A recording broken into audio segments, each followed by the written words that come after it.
ইসলাম গ্রহণের আগে হজরত ওমর রাদিয়াল্লাহু তাআলা আনহু ছিলেন ইসলামের কঠোরতম দুশমনের অন্যতম একজন। মুসলমানদের জন্য মূর্তিমান আতঙ্কের নাম হয়ে উঠেছিল ওমর নামটি। কুরাইশরা একদিকে ইসলামী আন্দোলন ও তার আহ্বায়কের বিরোধিতায় চরম পন্থা অবলম্বন করতে লাগল, অন্যদিকে এদের সঠিক পথ নির্দেশনার জন্য হজরত মুহাম্মদ সাল্লাল্লাহু আলাইহি সাল্লামের হৃদয় মন প্রেমে আবেগে উদ্বেলিত হয়ে উঠল। আবু জেহেল এবং ওমর উভয়ই তার দুশমনীতে অত্যন্ত কঠোর ভূমিকা গ্রহণ করেছিল। দাওয়াত ও তাবলীগের কোনো প্রচেষ্টায় তাদের উপর কার্যকর হচ্ছিল না।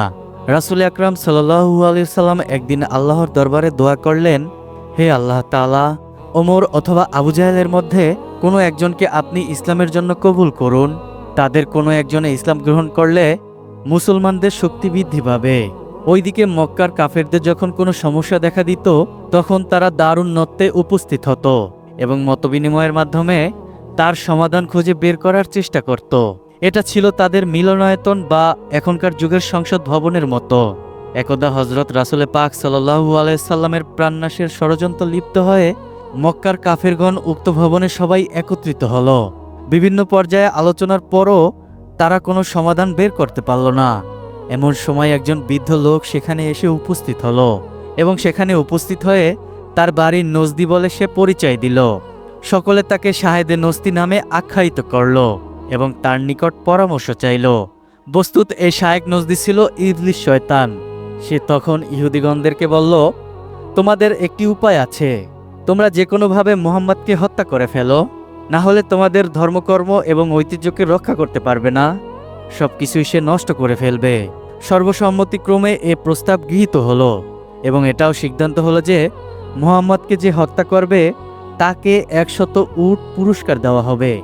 হজরত ওমর তখন সেই সময় সেই মজলিসে উপস্থিত ছিলেন। তিনি তখনও মুসলমান হননি। ওমর বড় দুর্দান্ত সাহসী ছিলেন। তিনি তখন উত্তেজনার ক্রোধ নিয়ে তখন তাদেরকে বলল, আমি মুহাম্মাদের মাথা এনে দেব। এই বলে তিনি খোলা তরবারি হাতে নিয়ে সেখান থেকে রওনা দিলেন মুহাম্মদ সাল্লাল্লাহু আলাইহি সাল্লামকে হত্যা করার উদ্দেশ্যে। হজরত ওমর রাদিয়াল্লাহু তাআলা আনহু ক্রোধান্বিত অবস্থায় তরবারি নিয়ে হজরত মুহাম্মদ সাল্লাল্লাহু আলাইহি সাল্লামকে শহীদ করার জন্য রাস্তা দিয়ে চলতে লাগলেন। পথে হজরত নোমাইনের সঙ্গে তার সাক্ষাৎ হলো। হজরত নোমাইন ইতোপূর্বে ইসলাম ধর্ম গ্রহণ করেছিলেন, কিন্তু হজরত ওমর রাদিয়াল্লাহু তাআলা আনহু সেইটা তখন জানতেন না। নোমাইন ছিলেন ওমর রাদিয়াল্লাহু তাআলা আনহুর বংশেরই একজন ঘনিষ্ঠ ব্যক্তিবর্গ লোক। তাই হজরত ওমর রাদিয়াল্লাহু তাআলা আনহুর ক্রোধ পথ ভাঙ্গন ধরুক, এটাই তার কাম্য ছিল এবং তিনি তার বাধার সৃষ্টির চেষ্টা করলেন। তিনি ওমর রাদিয়াল্লাহু তাআলা আনহুর পথ আটকে বললেন, ওমর, তুমি এত রাগান্বিত অবস্থায় কোথায় যাচ্ছ? ওমর রাদিয়াল্লাহু তাআলা আনহু তখন তাকে বললেন, মুহাম্মদকে হত্যা করার জন্য যাচ্ছি, তাকে আমি চিরচ্ছেদ করব। সে আমাদের কুরাইশদের মধ্যে এক বিরাট বিভ্রান্তিকর সৃষ্টি করেছে, আমাদের মধ্যে ফিতনা ফাসাদ ও বিভেদ ছড়িয়ে দিয়েছে। পূর্বপুরুষগণকে সে নিন্দা করছে এবং আমাদের মাবুদকে গালাগালি দিয়েছে। এই সমস্ত অপমান আর সহ্য করা সম্ভব নয়, তাই তাকে আমি হত্যা করতে যাচ্ছি। ওমর রাদিয়াল্লাহু তাআলা আনহুর এই কথা শুনে নোমাইন তখন তাকে বলল, প্রথমে তোমার ঘরের খবর নাও ওমর। তোমার ভগ্নিপতি সাইদ এবং তোমার ভগ্নী ফাতেমাও মুসলমান হয়ে গিয়েছে, তুমি কি এই ঘটনা জানো? নোমাইনের মুখের এই কথা শুনে হজরত ওমরের ক্রোধ যেন আরও বেড়ে গেল। এই কথা শুনে হজরত ওমর রাদিয়াল্লাহু তাআলা আনহুর শিরায় শিরায় আগুন জ্বলে উঠল। সে তখনই তার ভগ্নির বাড়ির দিকে রওনা দিল এবং উন্মুক্ত তরবারি নিয়ে ভগ্নির গৃহের মধ্যে প্রবেশ করল। ভগ্নী তখন আল্লাহর কালামের সূরা তহা তিলাওয়াত করছিলেন। ওমর রাদিয়াল্লাহু তাআলা আনহু এর আগমনের শব্দ শুনে সে কুরআন শরীফ বন্ধ করে ফেললেন এবং তা ঘরের এক কোণে লুকিয়ে ফেললেন। ওমর রাদিয়াল্লাহু তাআলা আনহু তখন ভগ্নীকে জিজ্ঞাসা করলেন, তোমরা কি পাঠ করছিলে? আমাকে বলো। ভগ্নী ফাতেমা তখন বললেন, কিছুই না। ওমর রাদিয়াল্লাহু তাআলা আনহু তখন বললেন, আমি শুনতে পেয়েছি তোমরা নাকি উভয় ইসলাম গ্রহণ করেছ। এই কথা বলে ওমর তার ভগ্নিপতিকে আক্রমণ করে প্রহার করতে আরম্ভ করলেন। ভগ্নিপতি তখন মাটিতে পড়ে গেলেন। ফাতেমাও তখন তার স্বামীর উপর পড়ল এবং ওমরকে বারবার প্রহার বন্ধ করার জন্য অনুরোধ করতে লাগলেন, কিন্তু ওমর আরও অধিক প্রহার করতে লাগলেন এবং ভগ্নীকেও প্রহার করতে লাগলেন। ওমরের প্রচণ্ড আঘাতে ভগ্নী ও ভগ্নিপতি উভয়ের দেহ থেকে রক্ত বের হতে লাগলো। অতঃপর ওমরের নির্মম প্রহারে অতিষ্ঠ হয়ে ভগ্নী তখন বলল, আমরা ইসলাম ধর্ম গ্রহণ করেছি, তুমি যত ইচ্ছা প্রহার করতে পারো করো, কিন্তু আমরা ঈমান ছাড়তে পারবো না। আমাদের অন্তরে ঈমানের আলো এত শক্তিশালী ও মজবুত হয়ে বসেছে যে শত অত্যাচার ও আঘাত বিন্দুমাত্র ঈমানকে নড়াচড়া করতে পারবে না। তুমি আমাদের দেহ থেকে প্রাণ বের করতে পারো, কিন্তু অন্তর থেকে ঈমান বের করতে পারবে না। ভগ্নীর কথা শুনে ওমরের পাষাণ হৃদয় বিচলিত হয়ে গেল এবং তাদেরকে প্রহার করা বন্ধ করল। একটু পরেই ভগ্নীকে তখন ওমর রাদিয়াল্লাহু তাআলা আনহু বললেন, তুমি যা পড়ছিলে। ওমরের অন্তরে পবিত্র কোরআনের শব্দগুলো আছর করছিল। ভগ্নী ফাতিমা ওমরকে কোরআন দিতে অস্বীকার করলেন এবং তখন তাকে বললেন, তুমি নাপাক, আল্লাহর কালাম পবিত্র লোক ছাড়া অন্য কেউ স্পর্শ করতে পারে না। যদি তুমি কোরআন দেখতে চাও তাহলে পাক পবিত্র হয়ে আসো। অতঃপর ওমর রাদিয়াল্লাহু তাআলা আনহু গোসল করে আসলেন। তারপর ফাতিমা ভগ্নী তার হাতে কোরআনের অংশ তুলে দিলেন। ওমর রাদিয়াল্লাহু তাআলা আনহু সূরা তোহার আয়াতগুলো তিলাওয়াত করতে লাগলেন। তিলাওয়াতের সময় তার অন্তর মুগ্ধ হয়ে গেল।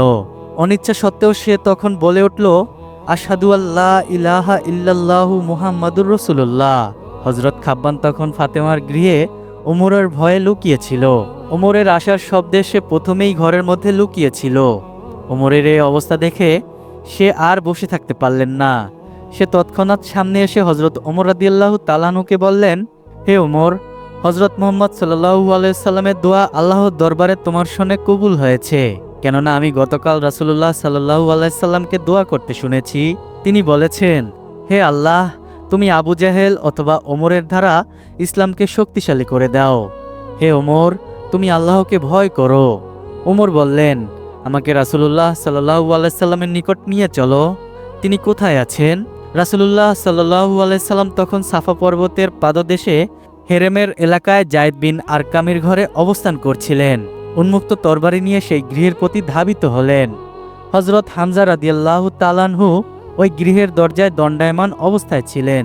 হযরত ওমর রাদিয়াল্লাহু তাআলা আনহুর আগমনে অনেকেই ভীতু হয়ে গেল, কারণ গতরাত্রের দারুন নদওয়ার মজলিসের ফয়সালা সম্বন্ধে তারা অবগত ছিল। মনে করল সে প্রস্তাব অনুযায়ী ওমর নবীজিকে শহীদ করার জন্য এখানে এসেছে। তখন হযরত হামজা রাদিয়াল্লাহু তাআলা আনহু বললেন, ওমর, যদি সৎ উদ্দেশ্যে এসে থাকো তাহলে ভালো কথা, আর যদি অসৎ উদ্দেশ্যে এসে থাকো তাহলে আমার তরবারি তোমাকে শেষ করে দিবে। তখন আল্লাহর রাসূল সাল্লাল্লাহু আলাইহি সাল্লাম বললেন, ওমরকে ভিতরে আসতে দাও, বাধা দিও না। হযরত ওমর রাদিয়াল্লাহু তাআলা আনহু সরাসরি গৃহের মধ্যে প্রবেশ করলেন। প্রবেশ করার সাথে সাথে হযরত মুহাম্মদ সাল্লাল্লাহু আলাইহি সাল্লামের নূরানী চেহারার দর্শনে আত্মহারা হয়ে দ্বিধাহীনভাবে বলে উঠল, আশহাদু আল্লা ইলাহা ইল্লাল্লাহু ওয়া আশহাদু আন্না মুহাম্মাদুর রাসূলুল্লাহ। হযরত ওমর রাদিয়াল্লাহু তাআলা আনহু কালেমা পড়ার সাথে সাথে মুসলমানদের মধ্যে আনন্দের হিল্লোল উঠল। রাসূলুল্লাহ সাল্লাল্লাহু আলাইহি সাল্লাম খুশিতে নারায়ে তাকবীর আল্লাহু আকবার বলে ধ্বনি দিলেন। সমবেত কণ্ঠে আল্লাহু আকবার ধ্বনিতে সমগ্র আরব কেঁপে উঠল। আরবের পর্বতমালায় তার প্রতিধ্বনি উঠল। চতুর্দিকেই হর্ষধ্বনি আর হর্ষধ্বনি। হযরত ওমরের পূর্বে মাত্র ৩৯ জন নরনারী মুসলমান হয়েছিল। হযরত ওমর রাদিয়াল্লাহু তাআলা আনহু সহ ৪০ জন হলো। এই ৪০ জনের ধ্বনিতে সারা আরব মুখরিত হয়ে উঠল। হযরত ওমর রাদিয়াল্লাহু তাআলা আনহু ইসলাম গ্রহণের পূর্ব পর্যন্ত মুসলমানগণ চুপে চুপে কুরআন পাঠ করত, ঈমান ও ইসলামকে গোপন রাখত, কাফেরদের ভয় প্রকাশ্যে নামাজ আদায় করত না। হযরত ওমর রাদিয়াল্লাহু তাআলা আনহু তখন বললেন, ইয়া রাসূলুল্লাহ, জীবনে মরণে আমরা কি সত্যের উপর প্রতিষ্ঠিত নই? রাসূল আকরাম সাল্লাল্লাহু আলাইহি সাল্লাম তখন বললেন, অবশ্যই। হযরত ওমর রাদিয়াল্লাহু তাআলা আনহু তখন বললেন, তাহলে আমরা কেন গোপনে আল্লাহর নাম নিব? দিনকে কেন গোপন রাখব? আল্লাহর ঘরে তারা মূর্তির নাম বুলন্দন করবে, অথচ ঘরের মালিকের নাম আমরা গোপন রাখব? তা কখনোই হতে পারে না। রাসূল করিম সাল্লাল্লাহু আলাইহি সাল্লাম তখন বললেন, ওমর, আমরা সংখ্যায় কম, আমাদের উপর যে উৎপীড়ন ও নির্যাতন চলছে তা তো তোমার অজানা নয়। হযরত ওমর রাদিয়াল্লাহু তাআলা আনহু তখন বললেন, ইয়া রাসূলুল্লাহ, আল্লাহর কসম, আমি কাফেরদের মজলিসে ঈমানের কালেমা বুলন্দন করব।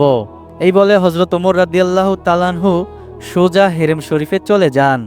খানায় কাবার তওয়াফ করতে লাগলেন। তার উন্মুক্ত তরবারি এখনো পূর্বের অবস্থায় রয়ে গেছে। হযরত ওমর রাদিয়াল্লাহু তাআলা আনহু উচ্চস্বরে কালিমা পড়তে লাগলেন আর কুরাইশ সর্দারগণের নাম ধরে ডেকে ডেকে বলতে লাগলেন, তোমাদের মধ্যে কে আছো আমাকে বাধা দেওয়ার? তাহলে আসো, আমি ইসলাম ধর্ম গ্রহণ করেছি, আমি ঈমানের কালেমা পড়েছি। মুহাম্মাদের দিন কবুল করেছি। যদি কেউ তার স্ত্রীকে বিধবা করতে ইচ্ছা রাখো অথবা ছোট শিশুকে এতিম করতে চাও তাহলে ওমরের সামনে আসো। আবু জাহেল, আবু লাহাব প্রমুখ কুরাইশ সর্দারগণ চতুর্দিকে সমবেত হয়ে ওমরের মুখের পানে শুধু তাকিয়ে রইল। কারো কোনো সাহস হয়নি ওমরের কথার উত্তর দিতে। হযরত ওমর রাদিয়াল্লাহু তাআলা আনহু এর ইসলাম গ্রহণে ইসলামে এক নবযুদ্ধের সৃষ্টি করেছে এবং ইসলাম ধর্মে বিরাট বিপ্লব পয়দা হয়েছে। মুসলমানগণ আর গোপনে নামাজ আদায় করত না। হক ও বাতিলের মধ্যে প্রকাশ্য সংগ্রাম শুরু হয়ে গেল। হযরত ইবনে আব্বাস রাদিয়াল্লাহু তাআলা আনহু তখন বললেন, হযরত ওমর রাদিয়াল্লাহু তাআলা আনহু ইসলাম গ্রহণ করার পর আসমান হতে হযরত জিবরাইল আলাইহিস সালাম রাসূল পাক সাল্লাল্লাহু আলাইহি সাল্লামের দরবারে উপস্থিত হয়ে বললেন, ইয়া রাসূলুল্লাহ, ওমরের ইসলামে আসমানে অধিবাসী ফেরেশতাগণ সুসংবাদ জ্ঞাপন করেছে। হযরত ইবনে মাসুদ রাদিয়াল্লাহু তাআলা আনহু তখন বলেছেন, হযরত ওমর রাদিয়াল্লাহু তাআলা আনহু ইসলাম গ্রহণের পর হতে আমরা সর্বদাই সম্মানিত ছিলাম। তার ইসলাম গ্রহণের পর আমরা প্রকাশ্যে কাবার চারপাশ দলবদ্ধ হয়ে তওয়াফ করতাম। ইতোপূর্বে তার কোনোটি আমাদের জন্য সম্ভব ছিল না। সহিহ বুখারী শরীফে আছে, হযরত ওমর রাদিয়াল্লাহু তাআলা আনহু ইসলাম গ্রহণে কাফেরদের মধ্যে এক মহা হাঙ্গামা দেখা দিল। আস বিন ওয়াইল জিজ্ঞাসা করল, হাঙ্গামার কারণ কি? মানুষ তখন বলল, হযরত ওমর রাদিয়াল্লাহু তাআলা আনহু ইসলাম গ্রহণ করেছে, তাই সকলে দিশেহারা হয়ে হাঙ্গামা করছে। এক কথায় হযরত ওমর রাদিয়াল্লাহু তাআলা আনহু রাসূল পাক সাল্লাল্লাহু আলাইহি সাল্লামকে সাক্ষ্য করে বললেন, হে আল্লাহর রাসূল সাল্লাল্লাহু আলাইহি সাল্লাম, আমার নিকট আপনার চেয়ে গৃহীত কোনো বস্তু এই পৃথিবীতে আর কিছুই ছিল না। এখন আমার নিকট আপনার চেহারা হতে প্রিয় আসমানের নিচে জমিনের বুকে আর কিছুই নেই। তো বন্ধুরা, এই ছিল হযরত ওমর রাদিয়াল্লাহু তাআলা আনহুর মধ্যে হযরত মুহাম্মদ সাল্লাল্লাহু আলাইহি সাল্লামের যুদ্ধের ঘটনা। আশা করছি হযরত ওমর রাদিয়াল্লাহু তাআলা আনহুর ইসলাম গ্রহণের এই ঘটনাটি আপনাদের সবার অনেক ভালো লেগেছে। যদি বন্ধুরা আজকের ভিডিওটি ভালো লাগে তাহলে অবশ্যই ভিডিওতে একটি লাইক এবং কমেন্ট করে আপনার সুন্দর মতামতটি জানিয়ে দিবেন। তো বন্ধুরা আজকের মতন বিদায় নিচ্ছি। দেখা হবে পরবর্তী কোনো এক ইন্টারেস্টিং ঘটনা নিয়ে। সেই পর্যন্ত সবাই অনেক ভালো থাকবেন, সুস্থ থাকবেন এবং নিজেদের দিকে খেয়াল রাখবেন। আসসালামু আলাইকুম।